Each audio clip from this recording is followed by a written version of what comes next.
Chairman Lecanto, and members of the school committee. My name is Annissa Essaibi-George, and I am Boston City Councilor at Large and chair the Committee on Education. I, along with BTU members, teachers, parents, students, and advocates, were extremely excited to hear that there would be an increase in school emotional support specialists in our schools this year throughout last year's budget process.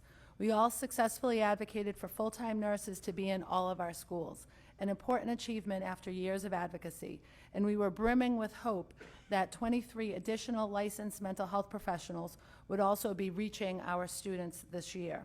However, it has been reported that we have not yet hired a single additional mental health professional and plan to not hire all 23 providers as celebrated in this last budget approved by the Boston City Council.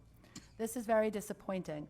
We had an intensive budget review process between the City Council and the Boston Public Schools, during which we spent hours discussing the importance of hiring student-facing social and emotional support specialists. We specifically allocated funding for the purpose of hiring these professionals. Mental health professionals are urgently needed in our schools so our teachers can focus on academics and our kids on learning. At my hearing on social emotional support specialists, we learned from the administration that 1 in 5 of our students have experienced at least one adverse childhood experience. Mental health professionals have to build relationships with these children, with our children. Building relationships takes time. We need to move quickly to hire these mental health professionals to work in our schools, reaching our most vulnerable students.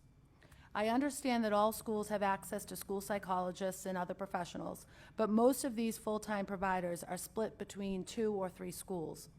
If a student is in crisis or on the verge of a crisis, they should be able to access support. We need to increase the amount of time each of our school psychologists and mental health providers can spend in any single school. I supported an education budget this past June because it reflected an investment in the resources important to our kids. Let's please realize that commitment to our students and to our school community this school year. Thank you. Thank you, Counselor. Thank you.